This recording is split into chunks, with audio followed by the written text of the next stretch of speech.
I've spent my life peeling back the layers of American history, and today we're going to explore three pivotal chapters that shaped our nation.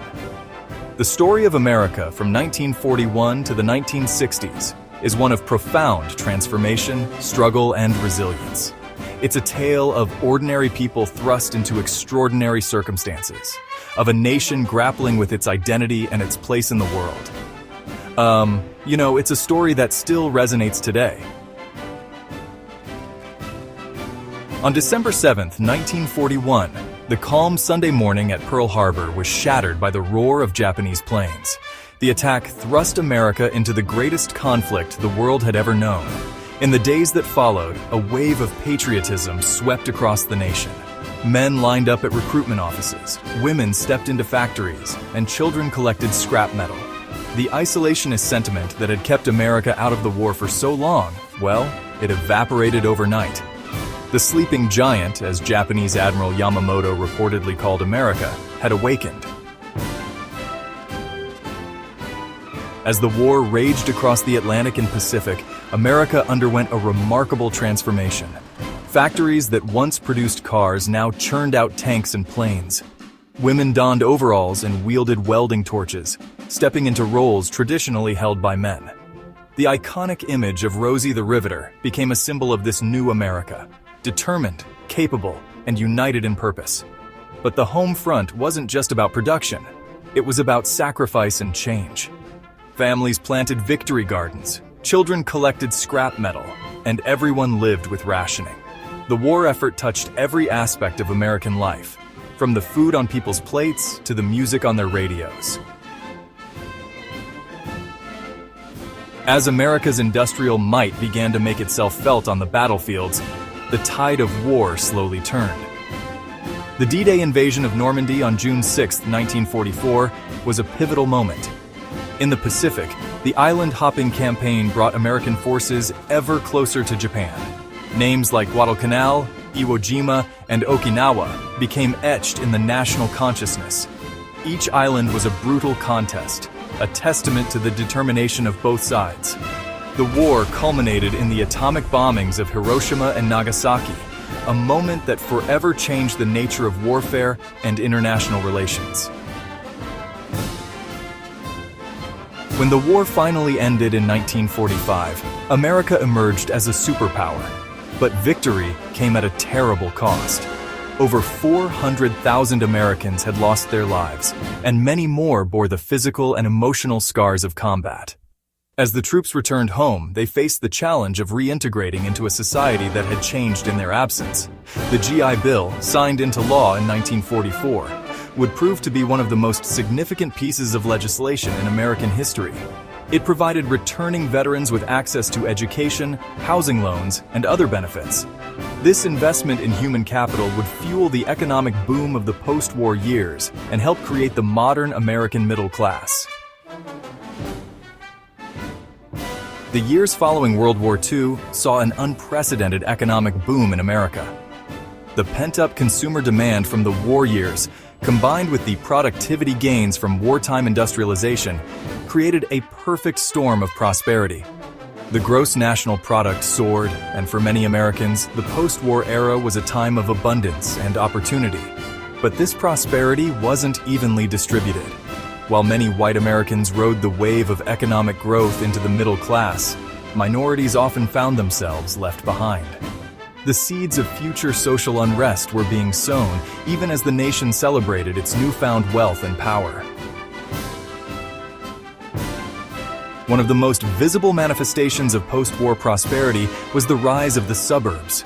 Places like Levittown, New York, sprang up almost overnight, offering affordable housing to returning veterans and their growing families. These cookie-cutter communities, with their identical houses and neatly manicured lawns, became the embodiment of the new American dream. The suburbs represented more than just a housing boom. They were a social experiment, a new way of living that emphasized conformity, consumerism, and family life. The suburban ideal, a house with a white picket fence, a car in the driveway, and 2.5 kids, became deeply ingrained in the American psyche.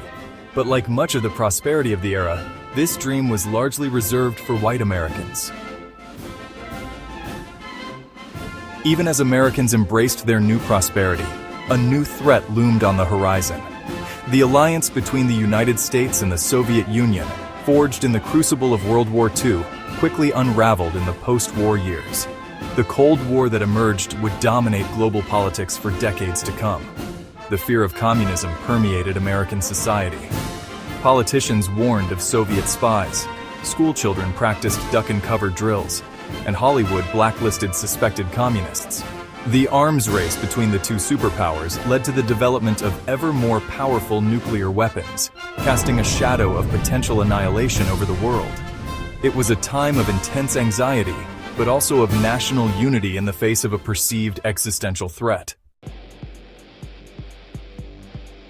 Amid the prosperity and anxiety of the 1950s, a new youth culture began to emerge.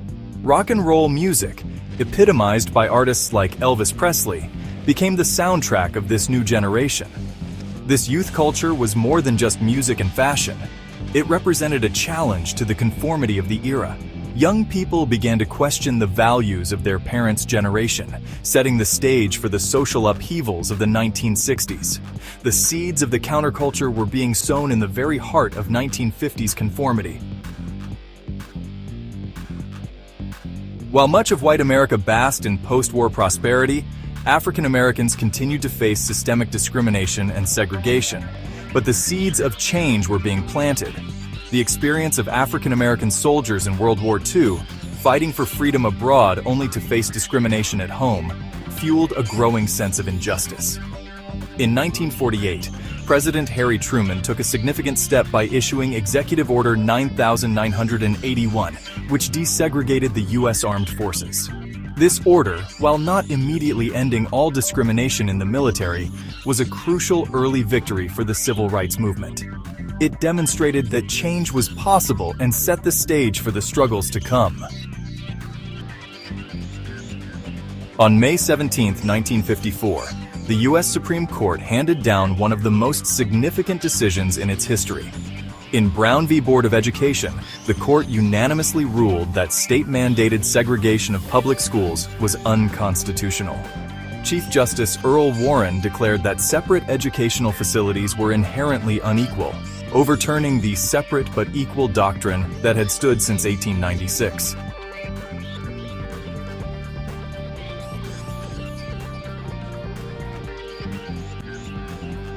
Just over a year after the Brown decision, another pivotal moment in the civil rights movement occurred in Montgomery, Alabama. On December 1, 1955, Rosa Parks refused to give up her seat to a white passenger on a city bus. Her act of defiance sparked the Montgomery bus boycott, a 381-day mass protest that would catapult a young minister named Martin Luther King Jr. to national prominence. We must meet the forces of hate with the power of love. We must meet physical force with soul force.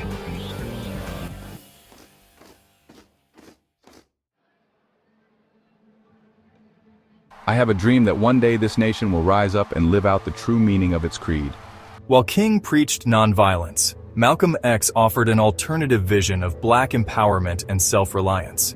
But King and Malcolm X were far from alone. A generation of remarkable leaders emerged to guide the movement.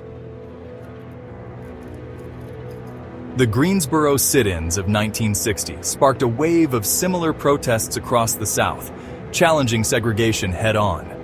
The following year, the Freedom Rides challenged segregation in interstate transportation, often in the face of violent opposition. Fuck! Fuck! Fuck! Ah! The civil rights movement achieved significant legal victories in the mid-1960s with the passage of the Civil Rights Act of 1964 and the Voting Rights Act of 1965, ensuring voting rights for African Americans. Yet, as the decade wore on, it became clear that legal equality did not immediately translate to social and economic equality. As we look back on these transformative years, from the crucible of World War II to the struggles of the civil rights movement, we see a nation grappling with its identity and its ideals. The America that emerged from this period was fundamentally changed, more prosperous, more powerful, and more just. But the work begun in those years continues to this day, as we strive to fully realize the promise of equality and opportunity for all.